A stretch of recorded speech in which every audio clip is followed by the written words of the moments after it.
Aligning virtues. International lecturer Ken O'Donnell gets to eat humble pie. As coordinator for the Brahma Kumaris in South America, he once went to the head of the spiritual organization that he belonged to, complaining about a teacher in its center in Brazil. She had created havoc. 95% of the people at the center were against her. She was angry and bossy, and she put off everyone. O'Donnell was told off by the organization's senior yogi. "Stop complaining. You are defaming yourself. You were the instrument to make her in charge of the center in the first place. How can a creator complain about his creation? Stop defaming yourself." Since then, when people's weaknesses arise, O'Donnell looks the other way. When someone comes along and talks about rubbish or some situation, I am not interested, right? I can't be impolite. It's just that it won't register. The essence of good and healthy relationships is keeping an elevated vision of people. On the other hand, that depends on the vision that one has for the self, which should be elevated as well. If my self-vision is not elevated, chances are I don't think about serving others in an elevated way, O'Donnell says. Regarding the self with respect implies being attuned with the Supreme Being, who sees the highest self in everyone. In meditation, the Supreme's divine vision cuts through all the layers of impurity that have obscured the virtues in the soul. If I am stuck in my own dirt, it's the dirt of others that I will see. It will be a constant effort to sort myself out when I look inside, says O'Donnell. He points out that transformation begins with aligning the essential aspects of the self. 1, what I am. 2, what I have. 3, what I feel and think. 4, what I do. To support these aspects, one must have the aim to make a 360-degree turnaround in character transformation. This requires a strong motivation to change. O'Donnell likens the mind to a gallery, where a person leaves an impression of being difficult or of other unflattering characteristics. On the other hand, no one is difficult in the eyes of God, who sees the value of each individual. Behind the difficult, behind the ridiculousness of any human being, there is a poor soul, probably struggling and lost, says O'Donnell. He elaborates, "When I am okay, I see the okayness of others. When I am not okay, I don't see anyone's okayness. So if I visit someone mentally, I think about him in the best possible way. We can't take sorrow from other souls. We can only take sorrow from ourselves," he says. If one has the nature of being affected by other people's defamation or insult, that is taking sorrow, O'Donnell stresses. If someone is behaving not so well, that is an accumulation of something on his part. He has developed an attitude from a history related to that. So he's caught up in himself and he's suffering. Instead of seeing the bad behavior, see the sufferer. Discarding emotional baggage entails looking at one's situation, roles, and history with complete objectivity. O'Donnell notes that our history or past greatly influences present karmic accounts. Instead of being fatalistic, he says, we have the power to change our situation. Attachment to past issues certainly makes it difficult to move on. Keeping relationships healthy also precludes feeling sorry for another person, says O'Donnell. Otherwise, your good wishes will never work. If you say, poor things, let me have good wishes for them, it will not work because you are judging. The good wishes will work only once you are able to see that soul without defects. A harmonious relationship is cultivated when there is appreciation for the virtues of every individual. O'Donnell cites fear of the other person's arrogance as a common barrier to spiritual love. If one is arrogant and the other is submissive, he says, the way to neutralize that is to see the highest state of the other person and then look at the self also in the highest state. Basically, the way we see others is 100% connected to the way we see ourselves and the way God sees us. So, if I can align these things, relationships are easy, he says. If someone comes along to give me a test, I just have to go to another level.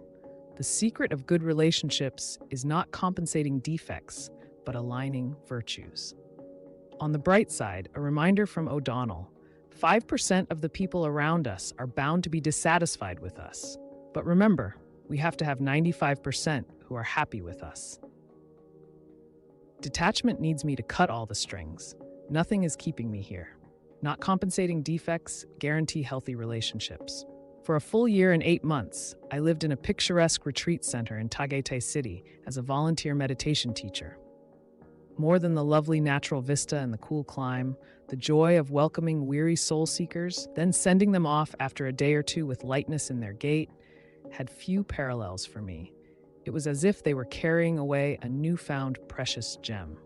Seeing their beaming faces, I understood the great value in taking time off from the daily grind. A retreat is simply one of the best gifts for the self. We live in times when people's routines are dictated by day jobs. When they do get a break, the nanosecond phantasm offered by the latest gadgets often becomes the quick, if deficient, substitute to the quality downtime that they actually crave. Retreats allow us to unplug from mental and physical routines so that fresh energies of thought and new ways of being may emerge from some untapped well inside us. A retreat is a breather from the demands of living, the better for us to discern the more subtle patterns of life itself and stay attuned to them. When we take purposeful pauses, we find a rare chance to listen to that which is sacred in us. In a quiet atmosphere, we allow the deepest truths to come alive, those otherwise buried in rigid habits and conditioning. A retreat gives momentary pause and helps us return to the roots of our being, like reporting back to the divine in us, so that we may emerge more resilient. It is not a matter of forever hiding away like a monk in a cave, just taking a necessary time to rethink the journey and re-examine the values and principles that we hope to ennoble our lives by.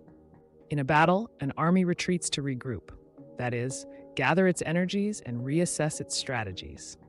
We need to adopt this same practice of retreating back to what's real inside us and check what makes us do what we do to begin with. The silent atmosphere of a retreat place allows us to hear the timeless voice of our spirit so that we may realize its purest intentions. We may not be called to a new place, physically, but we may expect a shift in understanding and awareness. What do I wish to change in myself? What attitudes and habits need dismantling, and what do I replace them with? There is a second meaning of retreat, simply a joyful treat. No matter our age, we are perennial children, bent on making life enjoyable, filled with wonder and newness. While usually associated with a somber mood, a retreat is really a chance to loosen up tight and hardened thought patterns and, well, just take things easy. Organized retreats in Mount Abu, India, that I join never fail to give me novel, creative experiences each time. I usually go with a big group of students of spirituality from all 6 continents. We follow a fixed schedule for meals, classes, and meditation. Yet we also have personal time for walks by the lake or shopping at the market. Some opt for physical checkups at the nearby hospital.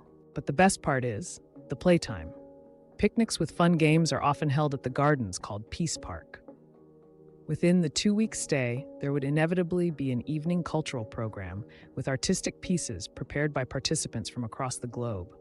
Once, a special outdoor dinner was held, with live percussive music throbbing under the lights of the night sky. Retreats are often held in the countryside, in convents, seminaries, and other secluded spiritual places. But they can also be done at home. I have attended very simple and personal retreats for a day which I myself would organize, my me time, in the comfort of my own home.